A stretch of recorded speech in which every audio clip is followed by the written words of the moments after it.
પીપાવ પોર્ટમાં જે લોક સુનાવણી યોજાયેલ છે તેના સંદર્ભે રાજુલા તાલુકાના રામપરા 2 ગામના સરપંચ પ્રતિનિધિ તરીકે હું ફરજ બજાવું છું અને પીપાવ પોર્ટમાં જે લોક સુનાવણીમાં જે પ્રશ્નો રજૂ કરવામાં આવ્યા એમાં હકીકત પીપાવ પોર્ટને જેટી બનવાથી અને પથ્થરો નાખવાથી દરિયાનું ખારું પાણી આગળ વધી અમારી ધાતરવડી નદી અને દીવડો વિસ્તારમાં સુધી પહોંચી જાય છે. એને માટે એન્વાયરમેન્ટનો બહુ મોટો પ્રશ્ન છે અને આ પાણી આગળ વધવાથી અમારા કૂવાઓના પાણી તળ પણ નીચા ગયેલા છે અને ખારા પાણી થઈ ગયેલા છે. અમારા ગામમાં કે પીવા લાયક પાણી કે વાડી વિસ્તારમાં વાપરવા લાયક પાણી નથી.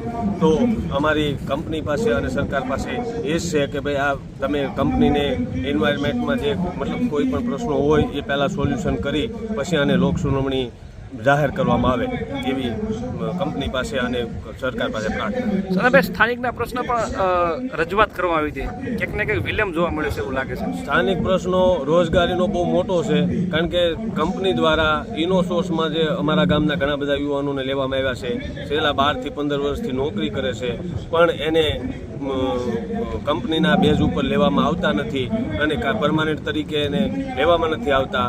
તો એને મેં લેખિતમાં પણ રજૂઆત કરી છે કે આ લોકોને કંપનીના બેઝ ઉપર લેવામાં આવે અને કંપનીમાં લે તો એને ઘણું બધું સરકારી નિયમ પ્રમાણે ઘણું બધું એને મળે છે.